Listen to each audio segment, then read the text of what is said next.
नाज़रीन इकराम अस्सलामु अलैकुम वरहमतुल्लाहि वबरकातुहू। उम्मीद है आप सब खैरियत से होंगे। अल्लाह तबारक व तआला की बारगाह में दुआ है अल्लाह आपको और भी खुश रखे, दीन और दुनिया की दौलत से माला माल फरमाए, आमीन या रब्बिल आलमीन। आइए सुनते हैं मुफ्ती सलमान नदवी साहब का बयान। एक खूबसूरत लड़की का वाक़या, बने रहें एंड तक, छोड़ कर ना जाएं। वीडियो बहुत ही अहम वीडियो है, ज़रूर देखें इस वीडियो को। बनी इसराइल की एक खातून के मुतालिक मैं गुफ्तगू को यहाँ ला करके आपके सामने अर्ज करता हूँ कि एक औरत, एक लड़की थी, जवान दुशीज़ा थी। उसका बाप बड़ा कंजूस था, बखील था, और लड़की बड़ी दयालु सखी। एक बार उसके घर फकीर आया तो उसने कीमती चीज उठा करके उस लड़की ने दे दिया जो उसके बाप को बड़ी पसंदीदा थी, और वो बहुत उसकी हिफाजत करता था। वो कीमती चीज थी, उस लड़की ने उठाकर एक फकीर की झोली में डाल दिया। फकीर तो नाचता खुश होता चला गया। बाप को जैसे ही पता चला उसकी तो आग लग गई बदन। पहले से था बखील, खर्चा करता नहीं था, और उस पर यह कि घर की सबसे कीमती चीज लड़की ने उठा कर दी। गुस्से में आया और अपनी बेटी का हाथ काट दिया। हाथ काट दिया। ये जालिम था। कहा कि तूने उठाकर दिया कैसे? बहरहाल बात आई गई, हो गई, जवान हो गई। उसकी शादी की बात थी। खूबसूरत बहुत थी लेकिन हाथ नहीं था, हाथ नहीं था। बहरहाल एक बहुत मालदार घराने का एक नौजवान, उस जमाने का शहजादा था, उसको ये लड़की पसंद आ गई, लेकिन हाथ दिखाया नहीं। जब लड़की की पसंद चल रही थी या लड़के की मुंह दिखाई चल रही थी तो इसने हाथ अंदर छुपा रखा था, क्योंकि दिखाएंगे तो ऐब है और जल्दी कोई शादी नहीं करेगा।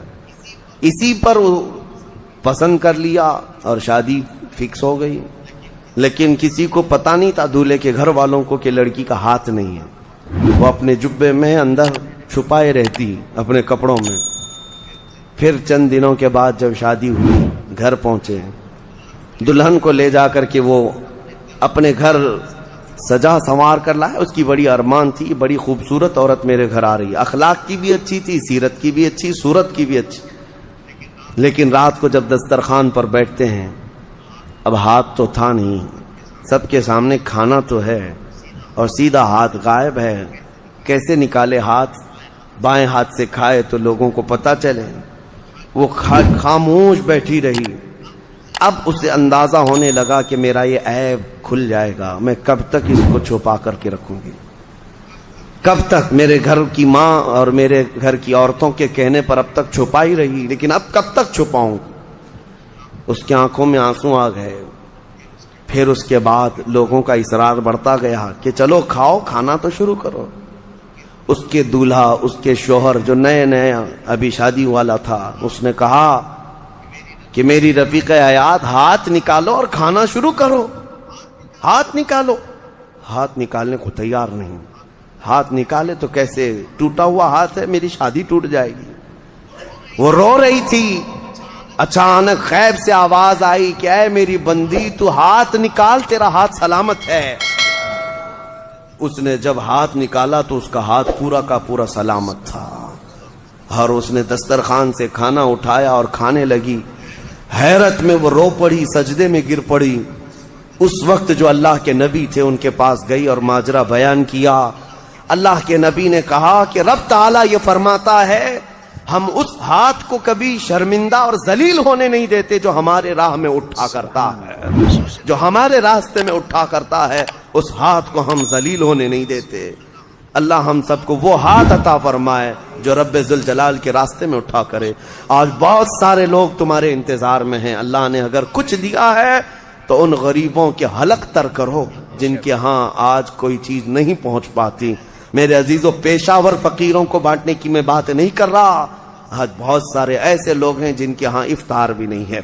हमने सुना और हमारी तरफ से जो हो सकता है, तुर्की में, शाम में, यमन में जो लोग खिदमात कर रहे हैं, अल्लाह उनको सदा सलामत रखे। लेकिन कई घर ऐसे हैं जो पानी पे सहरी कर रहे हैं और पानी पे इफ्तारी कर रहे हैं। इसके अलावा उनके पास कोई चीज नहीं, कोई चीज नहीं। बहुत सारी ऐसी खबरें आती हैं। अरब दोस्त जो हमारे वहां बैठे हैं वो कहते हैं बच्चे इतने मजबूर हो जाते हैं कि रात के वक्त घास निकाल करके खा लेते हैं अपने पेट को।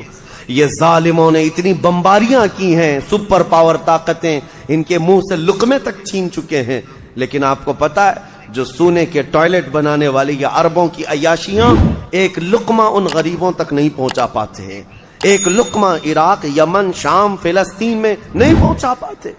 لیکن آپ حضرات اگر اپنا مال پہنچا نہیں بھی سکتے تو کم از کم ان غریبوں کا احساس تو کرو، احساس کرو جب اللہ تعالیٰ تمہیں شام کے وقت دسترخوان میں کیا نہیں عطا کرتا، ہر طرح کی نعمت تمہارے دسترخوان میں افطار میں ہوتی ہے، تم اپنے پیٹ بھر لیتے ہو، اس وقت دعاؤں میں غربائے امت کو یاد کرو۔ اے اللہ تیرے حبیب کی وہ بھی امت ہے جن کے حلق آج تر نہیں ہو پاتے، اور میرے دسترخوان کو تو نے نعمتوں سے بھر دیا ہے، طاقت و قوت ہے تو اپنا مال ان غربا تک پہنچاؤ اور اپنا مال نکالو، ورنہ یہ عذاب الہی کے بھی شکار ہوں گے اور تمہارا مال بے برکتی کا سبب بنے گا۔ چند دنوں کے بعد یہ مال ایسا ختم ہو جائے گا تمہیں پتہ ہی نہیں۔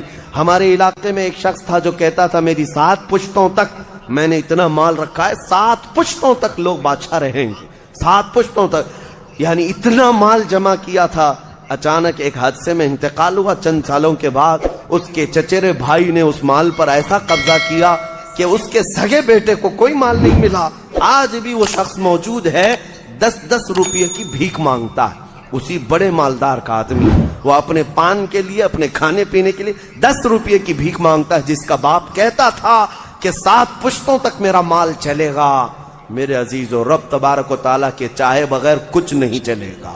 آؤ اللہ رب العزت کی بارگاہ میں دعا کرتے ہیں کہ مولا کریم ہمیں دنیاوی مال اور حرص سے محفوظ فرمائے، اور رب قدیر ہمیں اس کی بارگاہ میں جانے کے وقت پاک و صاف اور ستھرا چہرہ لے کر جانے کی توفیق عطا فرمائے۔ امید ہے ویڈیو آپ کو پسند آئی ہوگی، اگر پسند آئی ہو تو دوستوں میں آپ ضرور شیئر کریں۔ اللہ تبارک و تعالیٰ کی بارگاہ میں دعا ہے، یا اللہ جہاں جہاں مومن بھائی پریشان حال ہیں، اللہ سب کی تو پریشانی کو دور فرما، جو بیمار ہیں اللہ تو انہیں شفا عطا فرما، جو قرض دار ہیں اللہ تو انہیں قرض سے بری فرما، ہر بہن بیٹی کو یا اللہ پردے میں رہنے کی توفیق عطا فرما، دل خصوص مفتی سلمان ندوی صاحب کی وعزت رہائی عطا فرما، میری دعائیں آقا کے صدقے میں قبول فرما۔ السلام علیکم ورحمۃ اللہ وبرکاتہ۔